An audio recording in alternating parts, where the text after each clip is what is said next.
മാന്യപ്രേക്ഷകർക്ക് സ്വാഗതം.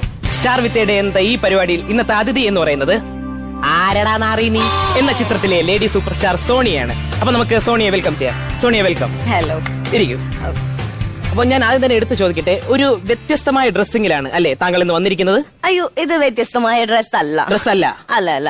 ഞാൻ ആക്ച്വലി ഇട്ടുകൊണ്ട് വന്നത് ഒരു ടീഷർട്ടും കുട്ടി പാവാടയാണ്. അപ്പൊ ഏതോ ഒരുത്തൻ അവിടെ കൊണ്ട് ടേബിൾ ഫാൻ വെച്ചു. പിന്നെ ഞാൻ അവിടെ നിന്ന് ക്യാമറമാന്റെ കയ്യിലും കൊണ്ട് എടുത്തോണ്ടാണ് വന്നേക്കുന്നത്. ക്യാമറമാൻ ജെട്ടിയിൽ നിൽക്കുന്നത് കാണാൻ വേറെ ആരും വരില്ലല്ലോ. ഒരു മിനിറ്റ്, ഒരു മിനിറ്റ്, ഈ കോമഡിക്ക് ഞാനൊന്ന് ചിരിച്ചു തീർത്തോട്ടെ. ഓക്കെ സോണിയ, സിനിമയെ എന്താ തീർന്നിട്ടില്ല? Okay fine. ഓക്കെ സോണിയ, സിനിമയെ കുറിച്ച് ചോദിക്കാം. സോണിയുടെ സിനിമ സെറ്റിൽ സോണി അലിഗേഷൻസ് ഉണ്ടാക്കുന്ന ഒരു സംസാരമുണ്ട്, അത് ശരിയാണോ? ഓ മൈ ഗോഡ്, അത് ഇവിടെ അറിഞ്ഞു? അലിഗേഷൻസ് ഉണ്ടാക്കാറുണ്ട്. തീർച്ചയായും. സത്യം പറഞ്ഞാൽ എനിക്ക് സമയം കിട്ടാറില്ല. എനിക്ക് ലൊക്കേഷനിൽ ചെന്ന് കഴിഞ്ഞാൽ ആകെ എനിക്ക് അഭിനയിക്കാൻ മാത്രമേ സമയം കിട്ടാറുള്ളൂ. പിന്നെ ടൊവിനോ തോമസ് ഒക്കെ നിർബന്ധിക്കുമ്പോൾ ഒന്ന് രണ്ട് വട്ടം ആ ക്യാരവാന്റെ മൂട്ടിൽ കുറച്ച് കരിയിലൊക്കെ കത്തിച്ചിട്ട് അലിഗേഷൻസ് ഉണ്ടാക്കി കൊടുത്തിട്ടുണ്ട്. ടൊവിനോ തോമസിന്റെ വൈഫ് എന്നോട് റെസിപ്പി ചോദിച്ചു വിളിച്ചു, പക്ഷെ ഞാൻ പറഞ്ഞു കൊടുത്തിട്ടില്ല. സോണി അതല്ല, സോണി ആരോപണങ്ങൾ ഉണ്ടാക്കുന്നുണ്ടോ എന്നാണ് ഞാൻ ചോദിച്ചത്. ആരോപണങ്ങൾ ആർക്കാണ് മിസ്റ്റർ ഇല്ലാത്തത്? ആർക്കാണില്ലാത്തത്? ലാലേട്ടന് നേരെയില്ലേ? മമ്മൂട്ടി സാറിന് നേരെയില്ലേ? ഉണ്ട്. പിഷാരടിക്ക് നേരെയില്ലേ? സോണിക്ക് തെറ്റി. പിഷാരടിക്ക് നേരെ ആരോപണങ്ങൾ ഇല്ല. ഇല്ല. അടുത്ത ആഴ്ച ഒരു സിനിമയുടെ ഷൂട്ടിന് പുള്ളി വരുന്നുണ്ട്. വരട്ടെ, ഉണ്ടാക്കാം. സിമ്പിൾ അല്ലേ? ഓക്കെ, അതൊക്കെ പോട്ടെ. ഇപ്പൊ മലയാള സിനിമയിലെ മഞ്ജു വാര്യരെ പോലെയും ഉർവശിയെ പോലെയും ഒപ്പത്തിനൊപ്പമാണ്. അയ്യോ, ഒപ്പൊന്നൊന്നും പറയല്ലേ പ്ലീസ്. ഓക്കെ, സോണിയുടെ എളിമ ഒരു പടി മേലെ. ആക്ച്വലി ഞാൻ അങ്ങനെ തന്നെയാണല്ലോ. ഓക്കെ, ഒരു പടി മേളില്. അപ്പൊ എങ്ങനെയാണ് ആ മലയാള സിനിമയിലേക്കുള്ള വരവ്? സത്യം പറഞ്ഞാൽ ഞാനത് ഇപ്പോഴും ഞാൻ ഓർക്കുന്നു. ലുല്ലുവിലാണോ ഫോറമിലാണോ എന്ന് ഞാൻ ഓർക്കുന്നില്ല. ഞാൻ പോയി മണ്ണെണ്ണയും ഗോതമ്പും വാങ്ങിച്ചു.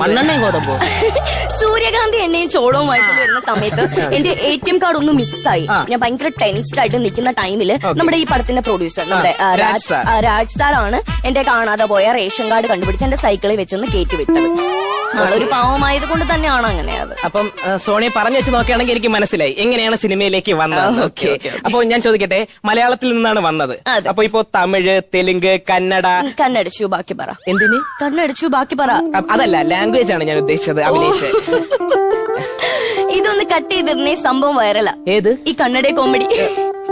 Okay, comedy. അപ്പൊ ഞാനൊന്ന് ചോദിക്കട്ടെ, ഇത്രയും ഒരു എക്സ്പീരിയൻസ് ഉള്ളതുകൊണ്ട് ചോദിക്കാണ്, താങ്കളുടെ ഷൂട്ടിംഗ് ലൊക്കേഷനിൽ ഡ്രഗ്സ് ഉപയോഗിക്കുന്നുണ്ടെന്ന് ഞാൻ പറഞ്ഞ അത് നിഷേധിക്കാൻ പറ്റുമോ? ഇല്ല, കാരണം ഞാൻ വേണ്ടാന്ന് ഒരുപാട് വട്ടം പറഞ്ഞിരുന്നു. പക്ഷെ പ്രൊഡ്യൂസറിനെ നിർബന്ധം കൊണ്ട് തന്നെയാണ്. നിർബന്ധിച്ചിട്ടാണ്? അതെ, ഞാനൊരു നാടൻ പെൺകുട്ടി ആയതുകൊണ്ടും കൂടെയാണ് വളരെ ഉപയോഗിക്കണം എന്ന് നിർബന്ധിച്ചിരുന്നു. എനിക്ക് പക്ഷെ വളരെ കുറച്ച് ഉപയോഗിക്കുന്നതാണ് ഇഷ്ടം. എന്ത്? ഡ്രസ് അല്ല, ഡ്രഗ്സ്. അതിപ്പോ ഏത് ഫീൽഡിലാണ് ഇല്ലാത്തത്? നിങ്ങളുടെ ഫീൽഡില്ലേ? അങ്ങനെ നമ്മളെ ഫീൽഡിൽ ഇല്ലേന്ന് ചോദിച്ചാൽ ഉണ്ട്. എനിക്ക് തരൂ, അടുത്ത ക്വസ്റ്റ്യൻ തരൂ. അങ്ങനെ. ഓക്കെ, അപ്പൊ ഇപ്പോഴത്തെ ജനറേഷൻ എന്ന് പറഞ്ഞാൽ സിനിമ ഇറങ്ങുമ്പോ മുമ്പ് തന്നെ ആക്ച്വലി റിവ്യൂ പറയുന്നുണ്ട്. അത് സിനിമയെ ബാധിക്കുന്നുണ്ട്? ഞാൻ ഈ പറഞ്ഞ കുട്ടിയുടെ റിവ്യൂ കേട്ടിട്ടില്ല. ഏത് കുട്ടി? അഞ്ജലിയുടെ. ആക്ച്വലി സിനിമയെ ബാധിക്കുന്നുണ്ടാവും. കാരണം എന്താ വെച്ച് കഴിഞ്ഞാൽ ഇപ്പൊ അറിയാലോ, സിനിമയുടെ വിധികർത്താക്കൾ എന്ന് പറയുന്നത് ഉറപ്പായും പ്രേക്ഷകർ തന്നെയാണ്. ഇപ്പൊ ഒരു ഉദാഹരണം പറഞ്ഞു കഴിഞ്ഞാൽ, ഞങ്ങളുടെ ഈ പ്രൊഡ്യൂസർ രാജ് സാറിന്റെ ഒരു പടം കഴിഞ്ഞ ആഴ്ച റിലീസ് ചെയ്തിട്ടുണ്ടായിരുന്നു, ഓടിക്കോ അല്ലെങ്കിൽ പട്ടി കടിക്കും എന്ന് പറഞ്ഞിട്ടുള്ളത്. അപ്പം എന്താ പറയാ, അത് ഞാൻ തിയേറ്ററിൽ പോയി കണ്ട സമയത്ത് പ്രേക്ഷകരും സംവിധായകനും ഒരുമിച്ചിരുന്ന് കൂവലോട് കൂവലാണ് ഞാൻ അവിടെ കണ്ടത്. അപ്പം ഞാനൊന്ന് ചോദിക്കട്ടെ, എന്തുകൊണ്ട് സോണിയെ ചോദിച്ചില്ല? സ്വന്തം സിനിമ കൊണ്ട് എന്തിനാണ് കൂവുന്നതെന്ന് ചോദിച്ചില്ല? ഞാൻ ചോദിച്ചിരുന്നു. ഞാൻ ചോദിച്ചപ്പോ സാർ എന്നോട് പറഞ്ഞത്, ഞാനും കൂവിയില്ലെങ്കിൽ ഇവര് മനസ്സിലാകും ഞാനാണ് ഇതിന്റെ സംവിധായകൻ എന്നുള്ളത്. അതുകൊണ്ട് ഉറക്കെ തന്നെ ഞാനും വിളിച്ച് കൂവി എന്നാണ് പറഞ്ഞത്. ഓക്കെ. അപ്പം ഒരു കാര്യം പറയല്ലോ, ഞാനും ആ സിനിമ കണ്ടതാണ്. അപ്പൊ സത്യം പറഞ്ഞാൽ അതിൽ നല്ലൊരു എലമെന്റ് ഇല്ല. ആര് പറഞ്ഞു?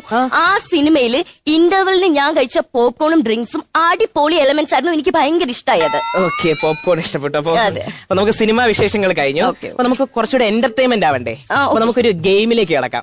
ഓക്കെ, അപ്പൊ സോണി ഒന്ന് എണീക്കാം. അപ്പൊ ഗെയിം എന്ന് പറയുന്നത്, ഈ ഹെഡ്ഫോൺ എടുത്ത് ചെവിയിൽ വെക്കുക, എന്നിട്ട് ഞാൻ പറയുന്ന സിനിമാ പേര് എന്റെ ലിപ്പ് നോക്കി പറയുക. പിന്നെ സാധാരണ ഒരു ഗെയിം അല്ല ഇത് ജയിച്ചാൽ 1ഉം 2ഉം അല്ല 16,000 രൂപയാണ് സമ്മാനം. അതുകൊണ്ട് ഹെഡ്സെറ്റ് ഇളക്കാതെ ഞാൻ പറയുന്നത് ലിപ്പ് നോക്കി പറയുക. ഓക്കെ അല്ലേ? ഓക്കെ. പഞ്ചവർണ്ണ തത്ത. അത് നിനക്ക് 15 തന്ത. പഞ്ചവർണ്ണ തത്ത എന്നാ ഞാൻ പറഞ്ഞത്. സോറി, അത് ചെവിന്ന് ഊരില്ലേ, എന്നാൽ ഔട്ട് ആവും. ഓക്കെ, സെറ്റ് അല്ലേ? സാറേ, സോണിയ മേഡത്തിന്റെ അച്ഛൻ ആക്സിഡന്റ് ആയെന്ന് വിളിച്ചു പറഞ്ഞു. അയ്യോ, ആണോ? നോ ഇതുവരെ ഞാൻ സമ്മതിക്കൂല. ഈ കളിയിൽ നിന്ന് ജയിക്കാതെ സോണി ഇതിൽ നിന്ന് പിന്മാറുന്ന പ്രശ്നമില്ല. അതല്ല, അച്ഛൻ ആക്സിഡന്റ് ആയി. അച്ഛൻ ഉറങ്ങാത്ത വീട്. ഇനിയിപ്പൊ അച്ഛൻ ഉറങ്ങി വീടെന്നാവുമല്ലോ. അതല്ല, അമ്മ കരയുന്നു. അമ്മയുടെ നായര് അങ്ങേര് പോയെന്നാ പറഞ്ഞ. അതല്ല, ഏണിന്ന് താഴെ വീണു. മണിമുഴക്കം. അങ്ങേര് വീണപ്പോ മുഴങ്ങി കാണും. ഇപ്പൊ പറയും മരത്തിന്റെ മേളിൽ നിന്ന് വീണ്. മാനത്തെ കൊട്ടാരം. ഇപ്പൊ അങ്ങേര് ആ കൊട്ടാരത്തിലായിരിക്കും. മുറിവ് വീണിട്ട് മുറിവ്. ശ്രീധരന്റെ ഒന്നാം തിരുമുറിവ്. ഒന്നല്ല, ദേഹം മുഴുവനും മുറിവുണ്ടെന്നാ പറഞ്ഞ. പഞ്ചായത്ത് ആശുപത്രി കൊണ്ടുപോയി. സഞ്ജയനം 5ന്റെ അന്ന്. സോണി ഇതിങ്ങ് തരൂ, നമുക്ക് ഈ മത്സരം നിർത്താം. സോണി ജയിച്ചിട്ടുണ്ട് ഈ മത്സരത്തിൽ. ഓക്കെ. ആക്ച്വലി ഞാൻ അപ്പളേ പറഞ്ഞില്ലേ ഈ കളിയിൽ നിന്ന് ജയിക്കാതെ സോണി ഇതിൽ നിന്ന് പിന്മാറുന്ന കാര്യമില്ലെന്ന്. അപ്പൊ ഹൈഡ്രോളി എങ്ങനെയുണ്ടായിരുന്നു എന്റെ ഗെയിം? ഓക്കെ, കൊണ്ട് കേറി. പക്ഷെ ചെറിയൊരു പ്രശ്നമുണ്ട്. എന്താ? സോണിയുടെ അച്ഛൻ ചട്ടി കേറി. ജട്ടി കീറിയോ? അങ്ങനെയും പറയാം. അപ്പൊ എന്റെ 16,000 ആദ്യം എന്റെ അച്ഛന്റെ 16, അത് കഴിഞ്ഞത്.